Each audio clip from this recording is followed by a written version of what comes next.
Greta, o man reikia su mikrofonu turbūt dar. 1, 2, 3. Į viršų tik tai. 1, 2, 3, 1, 2, 3. Aha. Oho, koksai ekranas. Oho. Didžiulis. Gerai, tai mano tema apie body and mind. Jūs matėte, kad truputėlį įžangą tą darėme, kad protas savo, kūnas savo. Pasaulyje kyla nauja banga, kad į treniravimo mankštų programas vis daugiau ir daugiau įsiterpia šitos metodikos. Net sveikatingumo klubai savo paslaugoms, taiko, jūs anksčiau būdavo labai, toks retas atvejis, kad joga kažkur tai būtų sporto klube. Tai dabar joga jau nieko nebestebina, bet yra ne tik joga, yra įvairiausių pavadinimų, įvairiausių metodikų. Mes tiesiog turime suprasti, kam jos, kodėl jos, kaip jos veikia ir būtinai suprasti, kad man kiekvienam žmogui realiai bent kartą savaitėj tokios metodikos prireiktų. Tai visą tai bandau pasakyti iliustruotai, ką kalbėjo Greta. Mes gyvenam tikrai tokį gyvenimą. Ypač ta jaunoji karta, kuri turi darbų, projektų, planų, užsiėmimo. Yra nežmoniški krūviai, labai daug informacijos, labai daug perdegimo, nes nėra atsigavimo, labai daug emocinio streso, konkurencinio streso ir panašiai ir panašiai. Nesportuojam, nedirbam fizinių darbų, bet esame pavargę. Labai dažnas atvejis. Kitas atvejis. Mes gyvename taip gerai ir taip komfortiškai, kad galime pavadinti tokį gyvenimą toksišką. Taip, mes gyvenam per gerai ir su tuo per gerai mes kenkiam patys savo. Mes gyvenam ne tik tai per gerai, mes dar labai konkuruojame. Mes konkuruojame visur gyvenime, darbuose, šeimose, giminėse. Dėl visko, dėl vaikų pasiekimų, dėl gražesnių vaikų, dėl automobilio, dėl rūbų, dėl karjeros. Nuolatinis tas ego konkurencinis, kuris kai kada skleidžiasi net ir treniruotėse. Mes matom net atėję žmonės į jogą, jie vienas su kitu konkuruoja, nes nori padaryti geriau, nori padaryti stipriau, nori kažkaip tai pasirodyti ir rodyti, kad aš esu čia stipriausias ir geriausias. Tai body ir mind nėra susijęs su tuo, nes tai yra ir nesaugu, ir nenaudinga, ir ego stabdymas yra labai reikalingas. Labai lengvas būdas savo ego sumažinti, kaip galvojat, kur? Kur sumažinti savo ego? Kodėl žmonės eina į kalnus? Lipa. Kaip? Tikrai taip. Kodėl lipam į kalnus? Dėl to, kad kalnuose mes va tokie va, skrusdėliukai, užlipę pamatome gamtos ir pasaulio didybę. Ir pagaliau suprantam, kad mes esam maži vabaliukai taškeliai šitoje planetoje. Bet kai gyvenam savo namuose, savo bute, tai mes esam ohoho, kokie dideli. Ne, tai tą ego mažinimo mokyklą reikia kiekvienam praeiti, nes mes susiauginę visi labai didelius ego. Be visų fizinio aktyvumo formų, stiprinti širdį, stiprinti raumenis, lavinti lankstumą, mums reikia atsigavimui veiklos. Mums reikia veiklos po ligos, mums reikia veiklos po depresinių kažkokių tai išgyvenimo, bet lendu lipu iš duobės. Mums reikia veiklos atsigavimo, kai esu pervargęs iki tiek, kad jau nebegaliu. Ir tada reikalingos švelnios mankštos, švelnios, ramios metodikos. Tai yra daug geriau negu pasyviai miegoti ir gulėti, ne? Kad suprasti, kodėl mums reikia body ir mind metodikų, mes turim suprasti, ką daro stresas mūsų kūnui. Jisai tiesiogiai paruošia mus kovai. kovos reakcija, nes stresas tai reiškia, kad aš turiu priešų. Vadinasi, aš su jais kovosiu. Arba stresas yra tokia reakcija, kad aš matau priešai ir aš jų bijau. Ir aš tada bėgu, kiek galiu nuo tų priešų. Ir vienam ir kitam mums reikia energijos. Tam mūsų kūnas išskiria kortizolį ir adrenaliną. O gaunasi taip, kad priešų nėra, mes nekovojam ir nebėgam, o gulim lovoje ir galvoje stresas mums kelia štai šitos hormonus. Ką šitie hormonai padaro mūsų kūnui? Arba mes tampame monstrais, dėl to, kad mes tiesiog net laikome to nuolatinio streso, arba mes auginame riebalinį audinį. Dėl to, kad mes turime per didelį atsilaisvinusios energijos kiekį, kurios neišnaudojam, dėl to, kad mes turime per didelį cukraus kiekį kraujyje, sulėtėja riebalų visa oksidacija, pradedam skaidyti savo raumenų baltymus, kas yra labai nenaudinga, osteoporozės pagrindžiai atsiranda. Kai kada būna nežmoniškas alkio jausmas, ne? Tam, kad mes suprantam, stresas tai reiškia reikia kovoti. O mes stresuojam sėdėdami, gulėdami, galvodami ir nesportuodami, ne? Apskritai mūsų vegetacinės sistemos balansas yra labai svarbus.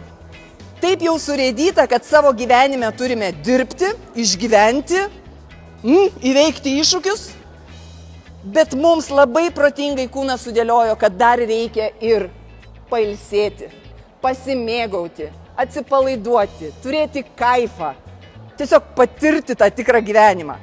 Ir va šitos du poliai vegetacinės sistemos, simpatinės ir parasimpatinės, mes galime vadinti, simpatika yra gazas, važiuoju per savo gyvenimą kuo greičiau, o parasimpatinė yra stabdis. Saugiai, nurimk, ne visada rizika pasiteisina ir ne visada reikia adrenalino. Ne? Tai labai svarbu išlaikyti balansą, nes tik tada mūsų gyvenime viskas vyksta ant bangos, lengvai, natūraliai, su tuo tokiu flow. Kas yra flow? Labai žymus vengrų psichoterapeutas, profesorius yra padaręs tokį schematinį pavaizdavimą, kaip negali būti nei viena sistema dominuojanti. Ir mūsų visi iššūkiai, mūsų visi darbai, tikslai yra labai susiję nuo to, kokios yra mūsų galimybės. Jeigu mūsų galimybės yra mažos, sveikatos, gebėjimų, mes negalime turėti aukštų siekių ir iššūkių. Nes jeigu neturiu galimybių, o noriu labai daug, mano gyvenimas bus paverstas ant simpatikos. Vadinasi, aš visada jausiu tą stresą, įtampą, perdegimą, nepasivyjimą, nepasitenkinimą. Mažos galimybės, dideli iššūkiai, neduos laimės. Lygiai taip pat, jeigu aš turiu didelės galimybės, mano kūnas gali, mano protas gali, aš galiu gyvenime labai daug ką nuveikti, bet mano iššūkiai yra, aš nieko nebenoriu. Mano gyvenimas tampa,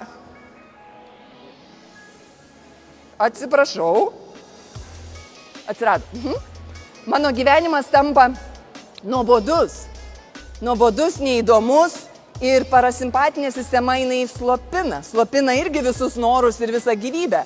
Vadinasi, ta flow zona tai ir yra tas balansavimas. Tam mums ir reikia body and mind, kad suprastumėm, kas tupi ant mūsų peties. Aš žinot, dažnai sakau, ant vieno peties mes turime velnę, kuris sako, nedaryk, nesąmonė, patingėk, praeis, nenoriu, sunku, tingiu. O čia yra angelas, kuris sako, eik, atsistok, padaryk, pasielk teisingai, suvalgyk teisingai, padaryk gerą darbą. Vienas ir kitas mums ištisai su mumis kalba. Tik tai mes nenorime kai kada jų girdėti. Čia taip išraiškingai pasakymas per mūsų vegetacinės sistemos darbą, ne? Labai svarbu suprasti, kad health and fitness, tai yra sveikatingumo sektoriaus pavadinimas angliškai, vadinasi fitness, fizinis pajėgumas, turi dermėj būti su sveikata. Ir kas vyksta šiuo metu? Neužtenka būti fiziškai pajėgiu, nebeužtenka. Nes aš galiu turėti atletišką kūną, dailų kūną, bet neturėti sveikatos. Labai svarbu protinė sveikata, labai svarbu emocinė sveikata ir ta pati dvasinė sveikata.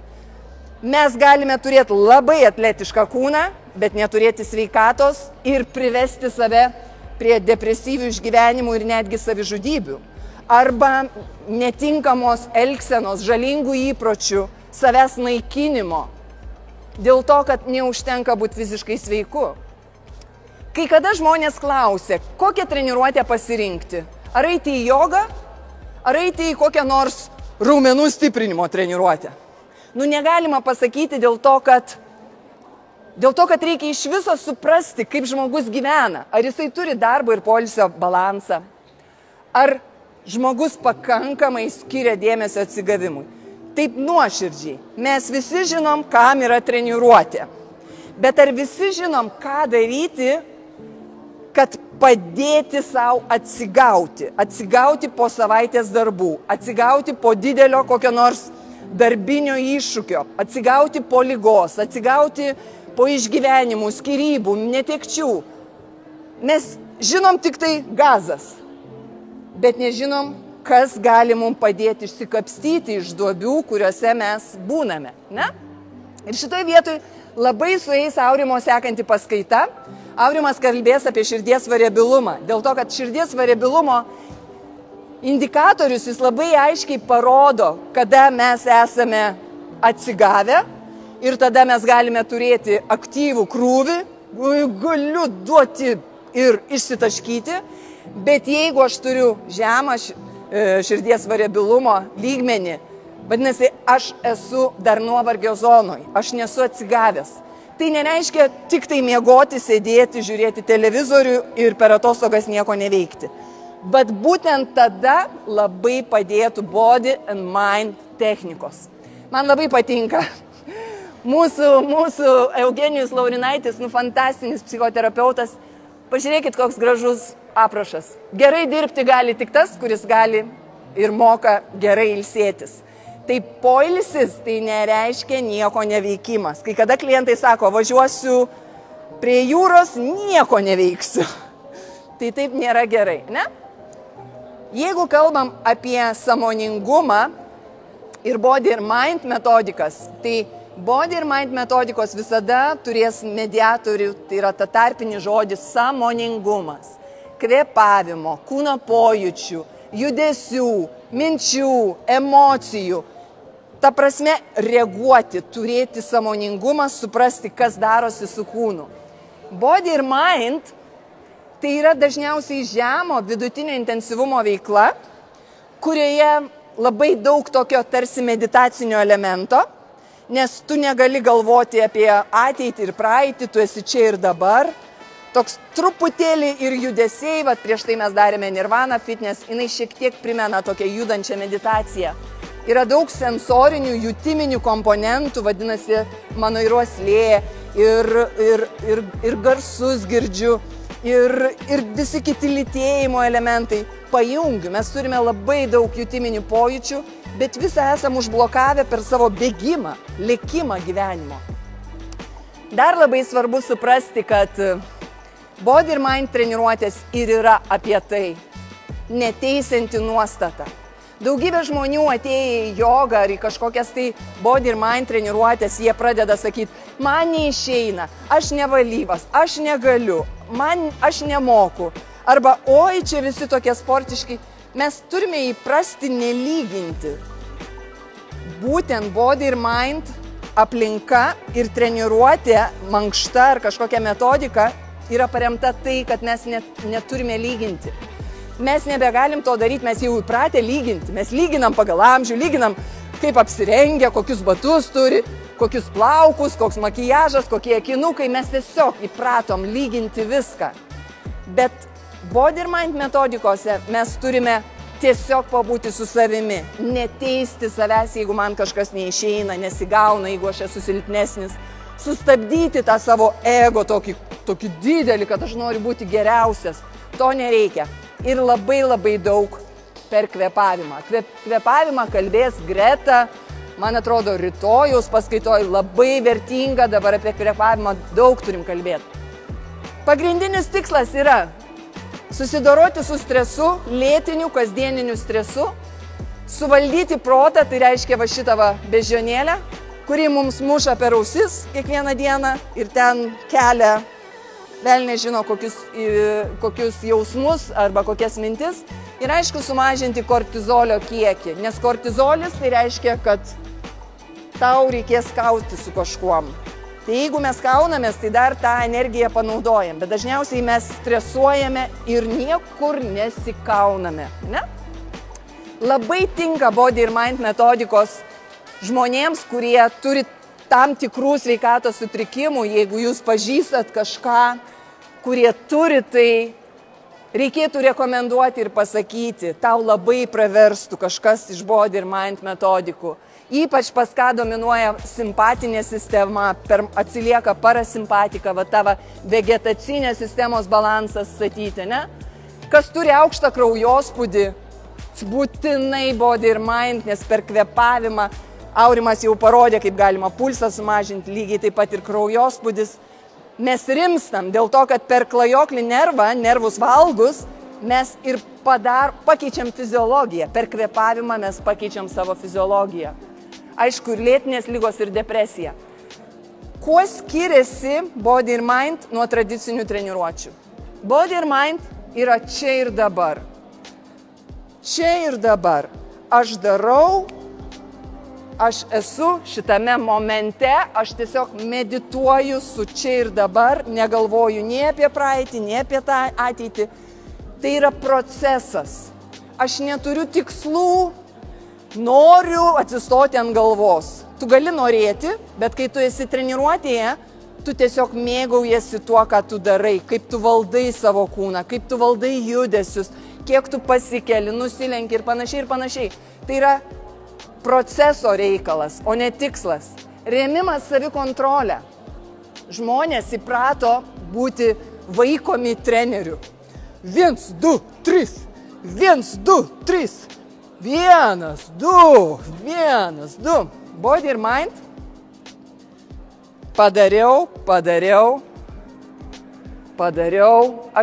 Aš savo savikontrolę. Kiek galiu žemiau. Aš negaliu. Darau čia. Mūsų žmonės labai sunku į body ir mind metodiką įtraukti, nes jie visada nori max. Ir jeigu treneris rodo kažką max, tai visi ir nori padaryti kaip treneris. Bet reikia ne kaip treneris, o kaip mano kūnas man šiandien leidžia. Kokią amplitudę, kokią jėgą, ar aš galiu šiandien vienos kojos išstovėti, o gal negaliu, nes mano mintis, kaip man palengvinti. Nes mūsų tas tobulybės siekimas per body ir mind turi būti šiek tiek ištrinamas, ne? Nes perfekcionizmas nepriveda prie gero. Tradicinė treniruotė yra super gera treniruotė. Kaip ir body ir mind. Tik čia našumo siekimas, dėmesys į tikslą, skaičiuojam pulsą, žiūrim kokiose zonose buvom, nuo to nusprendžiam kokia ta treniruotė, sudegintos kalorijos, kiek čia sunaudojau, kokią čia gali išvyščiau. Pam ir turiu savo tikslą gerėt. Viskas gerai. Nemaišykime. Žmonės, visuomenė labai dažnai nueina į jogą ir pilates ir sako, man tai per lengva. Aš geriau eisiu ten į tą treniruoklių salę arba turėsiu intensyvesnę. Mūsų žmonės nesupranta, kad ne pagal skaičiavimą pulso ar kalorijų renkamas body ir mind metodikos ir treniruotės.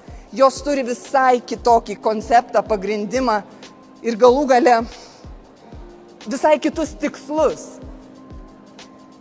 Pačios seniausios, aišku, yra joga, tai čigongas arba cigūnas, tai yra jos pačios seniausios. Kuksando, kuris jau populiarėja ir Lietuvoje, ne iš Korėjos atvežtas senovinis menas. Nirvana fitness, pilates, dar kiti pavadinimai yra modernios body ir mind metodikos. Tai yra treniruočių mankštos programos. Jų tikrai gali būti daugiau, jeigu tai pagrįsta su sąmoningu kvėpavimu, su ramiu lėtu judesiu, su galvojimu apie tai, kaip darau, kontroliavimu savęs ir pamiršimu viso ko. Ne? Vadinasi, tai yra, kaip Aurimas sakė, netgi lėtas, bet kuris pritupimas jis gali tapti body ir mind, jeigu mes jį padarysime tokį, o nedarysime automato, ne? Labai džiaugiuosi savo studentę, kuri tapo Nirvana Fitness, aš va šiandieną irgi pristačiau ir kaip tik ieškodama medžiagos pamačiau. Atliko tyrimą ir publikavo labai fainam žurnale Reabilitacijos mokslai, slauga, kineziterapija, kur per 8 savaitės gavo rezultatus moterų grupėje, vyresnių moterų grupėje, kad gali sumažinti stresą, gerinti dėmesį ir pažintinės funkcijas. Vadinasi, be didelio krūvio, nes Nirvana Fitness yra švelni, aš galiu pasiekti rezultatą, tiesiog reikia daryti. Na, mindfulness.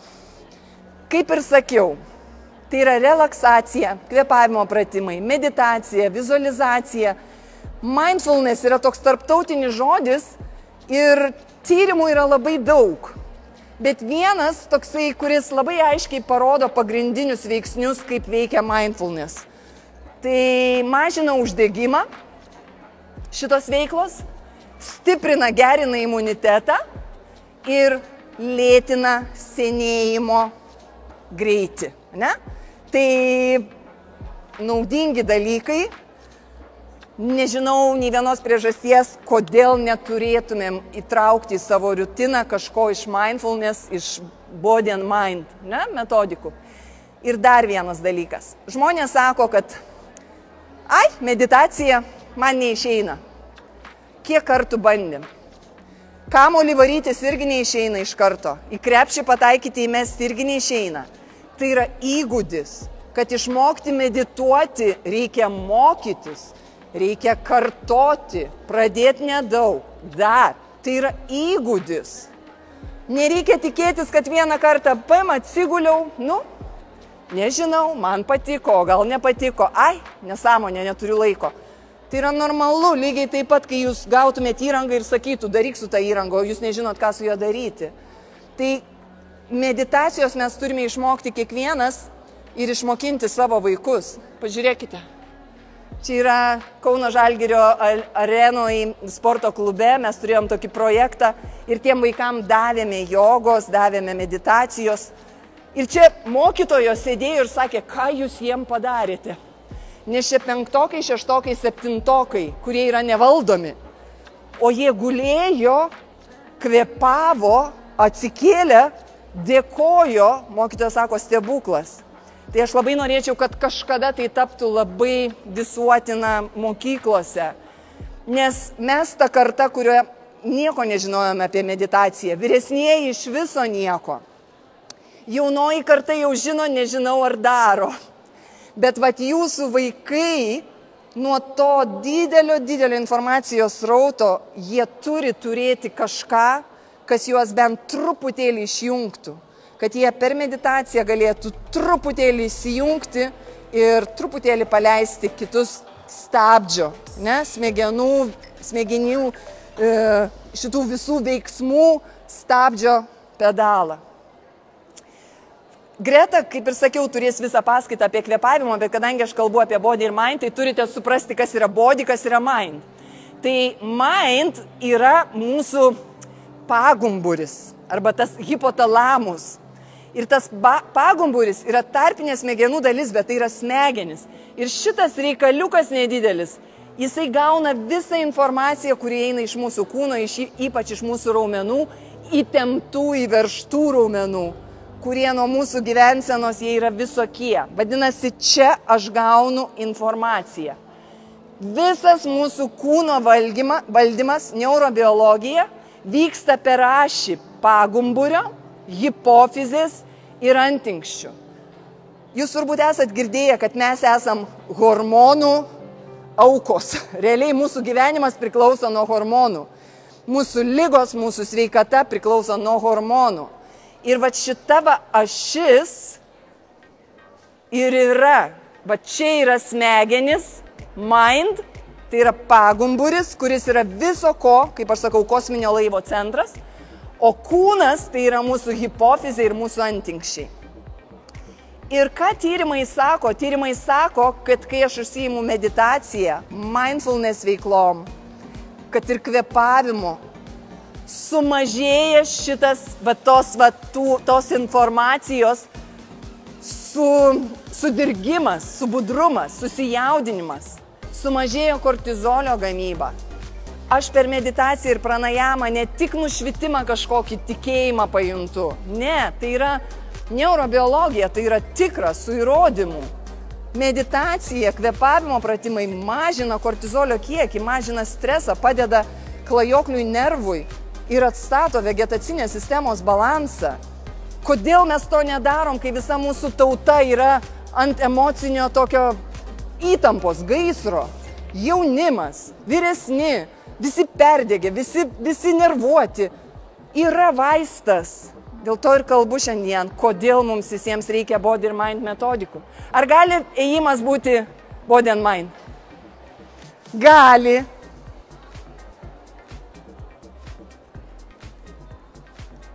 Nepasileist ar pasileist? Taip norėčiau, kad pasileistų. Tuoj, minutę. Atsistokit.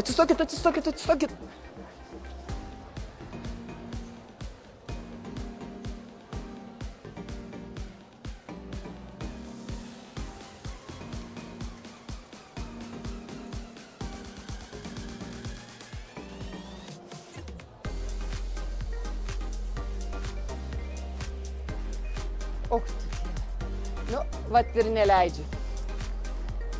Nu, labai gaila. Tiek ruošiausi, bet pabandom. Žiūrėkit, pabandom. Tiesiog žingsniuojam. Įsivaizduokit, kad jūs eisit iš parodos. Pradedat savo sakyti, per 4 žingsnius įkvėpt, nosis yra įkvėpimas, per 4 žingsnius iškvėpt. Pabandom. Įkvėpimas, iškvėpimas.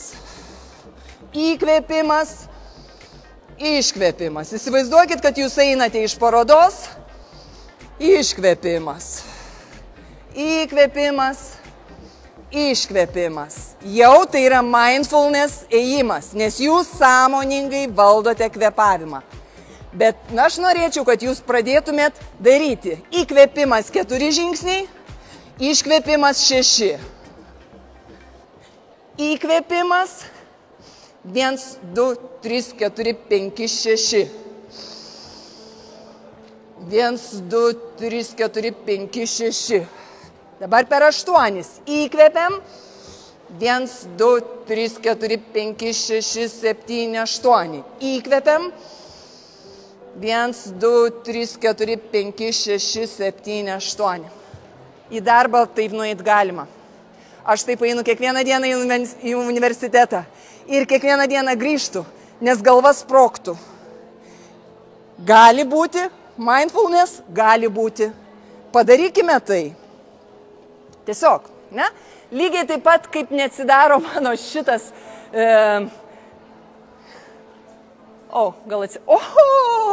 Bėgikam, lėtas judesys.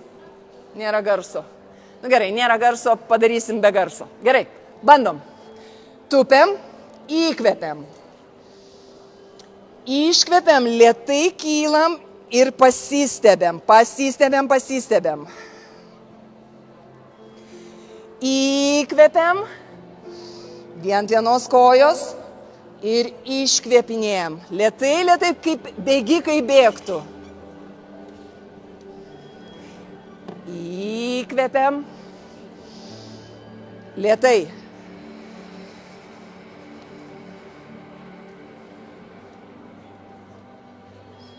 Įkvepiam, iškvepiam.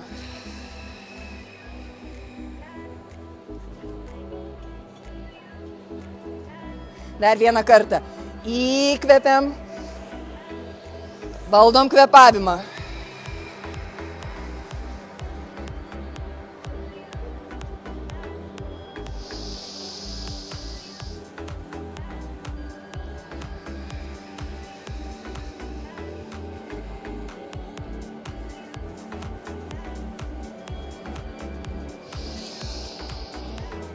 Iškvepiam.